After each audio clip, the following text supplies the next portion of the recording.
सभी छात्रों का अभिवादन करती हूँ। आज हम 3rd सेमेस्टर के काव्यदीप पाठ्य पुस्तक के अंतर्गत सूरदास की जीवनी के बारे में और सूरदास के पद के बारे में जानेंगे। सूरदास कृष्ण भक्त हैं और कृष्ण भक्ति शाखा के श्रेष्ठ महाकवि हैं और उनके कृष्ण के बाल वर्णन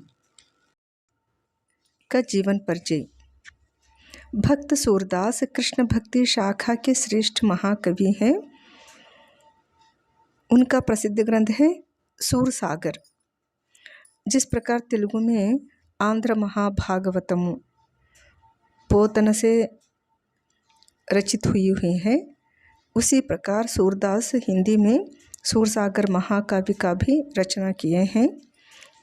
ये दोनों काव्य भगवान के 10 अवतारों के बारे में और भक्त वत्सलता के बारे में इसमें वर्णन किया गया है। अब हम सूरदास के बारे में जान लेंगे।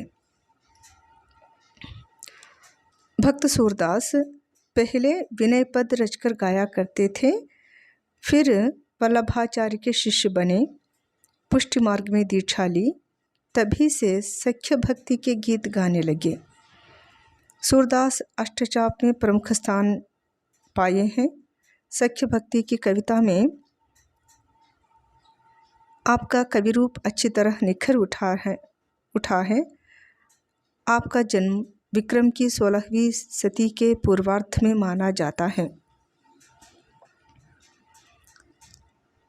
पुष्टि मार्ग में बालकृष्ण की उपासना की रीति है।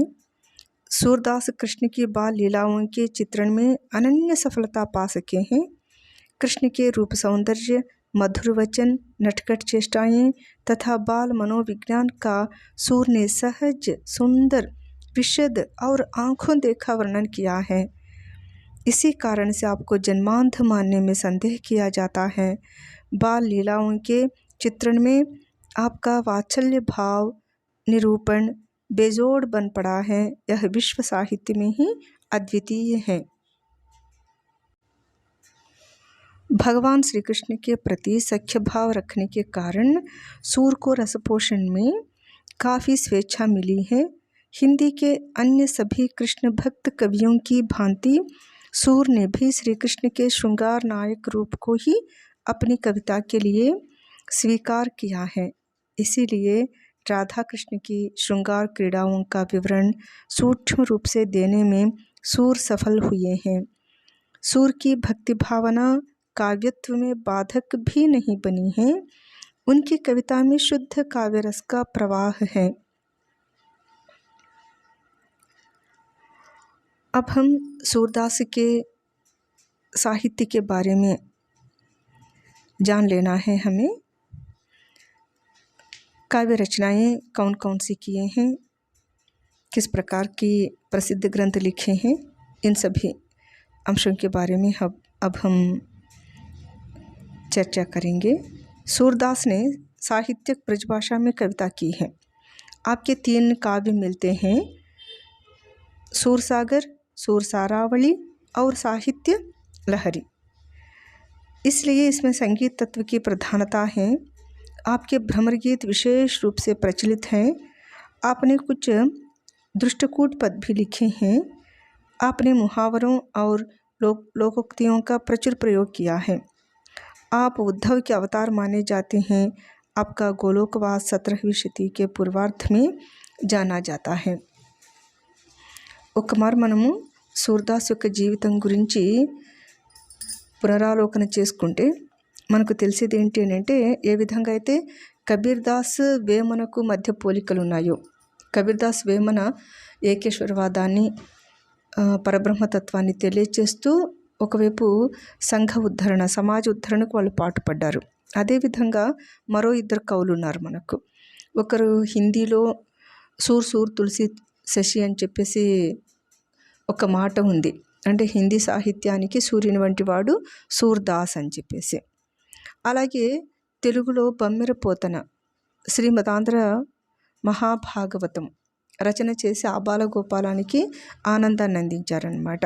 సూర్సాగర్ హిందీలో రచించబడినటువంటి భాగవతం, తెలుగులో రచించబడిందేమో బొమ్మరి పోతన గారు రచించారు. రెండింటిలోని కథా వస్తువు మాత్రం ఒక్కటే అన్నమాట. విష్ణువు యొక్క 10 అవతారాల యొక్క కథను వర్ణిస్తూ ముఖ్యంగా శ్రీకృష్ణుని యొక్క జననం నుంచి అతని యొక్క అవతార సమాప్తి వరకు ఉన్నటువంటి లీలలను ఎక్కువగా వర్ణించినటువంటి గ్రంథాలు ఈ 2. ఇక సూర్దాస్ విషయానికి వస్తే అతను అంధులు అనేటువంటి మాట ఉంది. అయితే అతను పుట్టుకతో అంధులా లేకపోతే తర్వాత యాక్సిడెంటల్గా అతనికి అంధత్వం వచ్చిందా అనేటువంటి విషయంలో అభిప్రాయ భేదాలు ఉన్నాయి. ఎలా ఉన్నప్పటికీ ఇతను 16వ శతాబ్దానికి చెందినటువంటి కవి. అతను ముఖ్యంగా వాత్సల్య వర్ణన చేయడంలోన ప్రపంచ కవులందరిలోనూ అగ్రస్థానాన్ని అందుకున్నారన్నమాట. ముఖ్యంగా చిన్నపిల్లల యొక్క మనస్తత్వాన్ని తెలుసుకున్నటువంటి వ్యక్తులలో సూర్దాస్ అగ్రగణ్యుడు అని చెప్పవచ్చు. మనకు సూర్సాగర్లో ఉన్నటువంటి బాల్ లీలా పద్దన్నీ కూడా చాలా చాలా హృదయరంజకంగా ఉంటున్నాయి. వాటిని ఈరోజు చూద్దాం. आज मैं आप सबको सूरदास के बाल वर्णन के पद को सुनाना चाहती हूँ.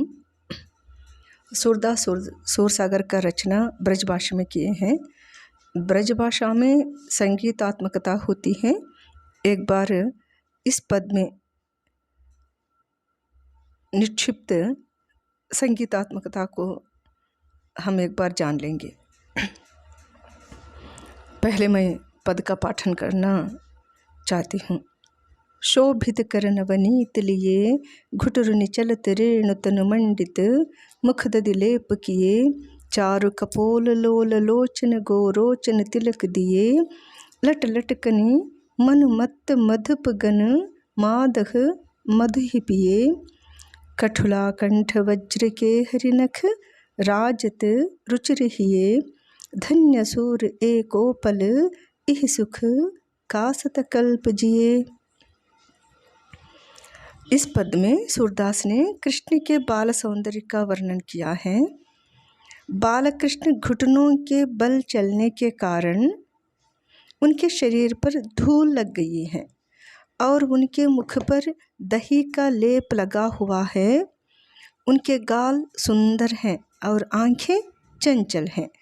चेहरे पर घुंघराले बालों की लहें उनकी शोभा बढ़ा रही है. सूरदास कहते हैं कि उस रूप सौंदर्य का एक क्षण अनंतकालीन जीवन से कहीं ज़्यादा महत्वपूर्ण है. तात्पर्य है कि बालकृष्ण का रूप अत्यंत सुंदर और लुभावना है. इसमें वात्सल्य रस मिलता है. బాలవర్ణన్ అనగానే మనకు చిన్ని కృష్ణుడు గుర్తుకొస్తాడనమాట. పసిపిల్లలు ముఖ్యంగా శిశువుగా ఉన్నప్పుడు చాలా చాలా అందంగా ఉంటారు. అందున కృష్ణుడు ఈ సూరదాస్ యొక్క ఇష్టదైవం అన్నమాట. తన ఇష్టదైవం యొక్క బాల రూపాన్ని, చిన్న శిశువుగా ఉన్నప్పటి రూపాన్ని అతను హృదయానికి హత్తుకునేలాగా వర్ణిస్తూ చెప్తూ ఉన్నారనమాట. కృష్ణుడు అనగానే మనకు గుర్తొచ్చేది వెన్న. ఇందులో కూడా ఇతను మొదటి లైన్లో అదే విషయాన్ని తెలియజేస్తున్నారు. శోభిత్ కర్ నవనీత్ లియే బాలక కృష్ణే అప్నే హాత్ మే నవనీత్ లియే హే మాఖన్ లియే హే. తన చేతిలో వెన్నను పట్టుకుని ఉన్నాడు ఆ చిన్ని కృష్ణుడు.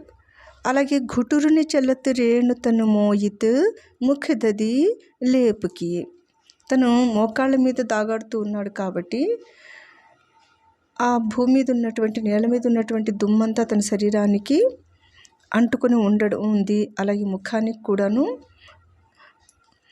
వెన్న పూత పోయబడినట్టు ఉందన్నమాట. అంతేకాక చారు కపోల లోల లోచన గోరోచన తిలక్ దియే అంటారు. ఆ అబ్బాయి యొక్క కళ్ళు చాలా అందంగా ఉన్నాయని చెప్పేసి తను పెట్టుకున్నటువంటి తిలకం కూడా అత్యంత సుందరంగా ఉందని, అలాగే అతని యొక్క ముంగురులు ఎలా ఉన్నాయి అని అంటే మత్తెక్కినటువంటి భృంగాలు అంటే తుమ్మెదలు అనమాట. ఆ తుమ్మెదలు మత్తెక్కినప్పుడు ఎలాగైతే ఉంటాయో అంటే ఎక్కువగా కదలకుండా కదలక ఉంటాయో అలాగే కృష్ణుని యొక్క ముంగురులు అలా కదలక కదులుతున్నాయి అని చెప్పేసి అంటాడు కృష్ణుడు అనమాట. అంటే సూర్దాస్ గారు చెప్పడం ఉద్దేశం ఏమిటంటే, ఏ విధంగా అయితే పువ్వు మీద బాగా మకరందాన్ని తాగి మత్తెక్కినటువంటి తుమ్మెదలు చాలా వేగంగా వెళ్ళిపోకుండా అలా నెమ్మదిగా కదులుతూ ఉంటాయో, అలాగే కృష్ణుడి యొక్క ముఖకమలం అనేటువంటి దానికి ఆ ముంగురులు అలా అందాన్ని కలిగిస్తున్నాయి అని చెప్పేసి అంటాడనమాట. అలాగే అతని యొక్క హృదయం మీద వజ్రంతో చేయబడినటువంటి పులిగోరుతో కలిగినటువంటి ఒక హారం ఉంది, అది చాలా అందంగా ఉంది అని చెప్తూ చివరిలో సూర్దాస్ మరో మాట చెప్తున్నాడు. ఇంత అందమైన రూపాన్ని ఒక్క క్షణం చూస్తే చాలు, ఏకోపల్ అంటాడనమాట. ఒక్క క్షణం చూస్తే చాలు, 7 కల్పాలు జీవించాల్సిన అవసరము లేదు అని తెలియజేస్తున్నారు. आज सूरदास के और एक बाल वर्णन का पद के बारे में मैं वर्णन करना चाहती हूँ, विवरण देना चाहती हूँ. किलकत कान्ह घुटुरने आवत मणिमय कनक नंद कई आंगन बिंब पकिरबई धावत कबहू निरखी हरि आपो चाह कौ करसो पकरन चाहत किलकी हसत राजत द्वै दंतियाँ पुन पुनति ही अवगाहत कनक भूमि पर कर पग छाया यह उपमा इक राजती प्रतिकर प्रतिपद प्रतिमनि वसुधा कमल बैठकी साजती बाल दजा सुख निरखी यशोदा पुनि पुनि नंद बुलावती अंचरा तरलई ढांकी सूर्य के प्रभु कौ दूध पियावती. यह ब्रजभाषा की सुप्रसिद्ध पद हैं. इसमें बालकृष्ण के सुंदर रूप का वर्णन सूरदास इस प्रकार करते हैं कि बालक कृष्ण आंगन में अपने घुटनों पर चलते हुए आते देख पिता नंद ने पुलकित हो उठते हैं. చిన్నపిల్లలు మన ఇంట్లో వాళ్ళు నడుస్తూ ఉన్నా, దోగాడుతూ ఉన్నా ఇల్లంతా కూడా కళకళలాడిపోతుంది అనిపిస్తుంది. ఇక్కడ కూడా మనకు యశోదానందులు ఇద్దరు కూడా తమ యొక్క చిన్ని పాపడి చేస్తున్నటువంటి అతని చేష్టలు, అతని యొక్క నడక, అతని యొక్క నవ్వు సమస్తము కూడా చూసి సంతోషిస్తున్నారన్నమాట. श्री कृष्ण का सुंदर वर्ण की छाया धरती पर पड़ते ही धरती सोने जैसे चमक उठती है. बाबा नंद बालकृष्ण को पकड़ने का प्रयत्न करते हैं तो वे उतनी ही तेजी से घुटनों पर चलते हुए सारे घर के आंगन में किलकिलाते हुए घूमते रहते हैं. తండ్రి అయినటువంటి నందుడు ఆ చిన్ని కృష్ణ పట్టుకోవడానికి ప్రయత్నం చేసినప్పుడు తను ముందుగా పరిగెత్తడము, అంతేకాకుండా వాళ్ళ నాన్న పట్టుకోవడానికి ప్రయత్నం చేసినప్పుడు తను పట్టుపడడం లేదనమాట. దాంతో కృష్ణుడు మరింతగా కిలకిలగా నవ్వేస్తూ ఉన్నాడు. అలా నవ్వినప్పుడు అతను ఎలా కనిపిస్తున్నాడంటే, उनकी मुस्कुराहट से जब 2 दांत दिखाई देते हैं तो वे चांदी की तरह चमक उठते हैं. कमल जैसे नयनों वाले बालकृष्ण को जितनी बार निखारा जाए पल पल उनका सौंदर्य बढ़ता ही जा रहा है. इसे दिखाने के लिए यशोदा नंद बाबा को बुलाती है. घुटनों पर चलते बालकृष्ण को छोटी कटोरी से दूध पिलाने के लिए वह भी उनके पीछे घूमती रहती है और माता पिता अपने आप को धन्य समझते हैं. ఇంకో విషయం ఇక్కడ తెలియచేస్తున్నారు. నందుని యొక్క ఆంగణం అంతా కూడాను, ఆ ప్రాంగణం అంతా కూడా మణులతో చేయబడి ఉందన్నమాట. అందులో కృష్ణుడు అక్కడ తను కదులుతూ ఉంటే, నడుస్తూ ఉంటే తన యొక్క ప్రతిబింబము ఆ మణిమయమైనటువంటి ప్రాంగణంలో కనిపిస్తుంది. కనిపించినప్పుడు ఈ చిన్న పిల్లవాడు కాబట్టి ఆ ప్రతిబింబము ఇంకొక పిల్లవాడేమో అనుకొని ఆ ప్రతిబింబాన్ని పట్టుకోవడానికి తను ప్రయత్నం చేస్తూ ఉన్నాడు అనమాట. ఇవన్నీ చేస్తూ తను ఇల్లంతా తిరుగుతూ ఉన్నప్పుడు ఎక్కడెక్కడైతే తాను అడుగులు పెడుతున్నాడో అక్కడంతా కూడా భూమి కూడా పులకించి పూలు పూయిస్తోందేమో, కమలాలను వికసింపచేస్తోందేమో అన్నంత అద్భుతంగా ఉంది అని చెప్పేసి అంటూ ఉన్నాడు. ఈ బాలదశలో చేస్తున్నటువంటి అతని యొక్క చేష్టలన్నింటినీ కూడాను చూస్తూ యశోద తన్మయత్వం చెందడమే కాకుండా పుని పుని నంద బులావతి అంటారు సూర్దాస్. అంటే మనం ఇంట్లో పిల్లలు ఏవైనా చాలా అపురూపమైనటువంటి పనులు చేస్తూ ఉన్నప్పుడు మనం ఇంట్లో వాళ్ళని పిలుస్తుంటాం, అది చూడు పిల్లవాడు ఎలా చేస్తున్నాడో, ఎలా నవ్వుతున్నాడో, ఏం చేస్తున్నాడో అని చెప్పేసి. అలాగా ఇక్కడ కూడా యశోద నందుని పిలిచి, అదిగో పిల్లవాడు చూడు తన ప్రతిబింబాన్ని ఎలా పట్టుకోవడానికి ప్రయత్నం చేస్తున్నాడో, అంటే అతని యొక్క అమాయకత్వానికి ఆమె సంబరపడిపోతుందన్నమాట. ఆ చిన్నప్పటి ఆ చిన్ని కృష్ణుని యొక్క చేష్టలను చూసి. అంతేకాకుండా ఆ పిల్లవాడికి పాలు పట్టడానికి అని చెప్పేసి ఆమె దగ్గరికి తీసుకుపోయింది. సూర్దాస్ అంటారు చివరిలో, సూర్యకే ప్రభు, సూర్దాస్ నా యొక్క ప్రభు అయినటువంటి చిన్ని కృష్ణుని యొక్క రూప సౌందర్యము, అతని యొక్క బాలచేష్టలు, బాలలీలలు, తల్లిదండ్రుల యొక్క వాత్సల్యము, ఇవన్నీ కూడా ఎట్లా ఉంది అని అంటే మనకు మరొక లోకానికి తీసుకెళ్ళినట్లు ఉంటుంది. ముఖ్యంగా భారతదేశంలో ప్రతి తల్లి తన యొక్క కొడుకులో చిన్ని కృష్ణుని చూసుకుంటుంది అనడానికి మనం ఎటువంటి అతిశయోక్తి అని చెప్పేసి అనుకోవాల్సిన అవసరము లేదనమాట. తెలుగులో కూడా ఒక పద్యం ఉంది, నల్లనివాడు పద్మనయనంబులవాడు కృపారసంబుపై జల్లెడువాడు అని చెప్పేసి. అంటే ఇతను నల్లనివాడు అని చెప్పేసి మనం అంటాము, పద్మనయనంబులవాడు. ఇందులో కూడా మనకు కృష్ణుని యొక్క వర్ణన ఏ విధంగా ఉంది అని అంటే, ఆ పై పద్యంలో మనం చారు కపోల లోల లోచన గోరోచన అని చెప్పేసి ముందు పద్యంలో చెప్పుకున్నాము. అంత అందమైన పిల్లవాడు మరింత ఆనందంగా నడవడము, తన యొక్క ప్రతిబింబాన్ని పట్టుకోవడము, తండ్రి తనను పట్టుకోవడానికి వచ్చినప్పుడు తను పరిగెత్తి వెళ్ళిపోవడము, పట్టుబడకపోయినప్పుడు తను హాయిగా నవ్వుకోవడం, అంటే అమ్మ నాన్నకు కూడా దొరికినంత వేగంగా తను పరిగెత్తున్నాడు అనమాట ఇంట్లో. కాబట్టి ఇవన్నీ కూడా ప్రతి ఇంట్లో ఎప్పుడో ఒకప్పుడు మనకంతా అనుభవమైనటువంటి విషయాలు అనమాట. పిల్లలు ఎక్కడెక్కడ ఉంటారో అక్కడంతా కూడా నందనవనమే ఉంటుంది అని చెప్పేసి పెద్దలు అంటారు. ఇక్కడ కూడా సూర్దాస్ అదే విషయాన్ని అందమైన పద్ధతిలో వర్ణించారు.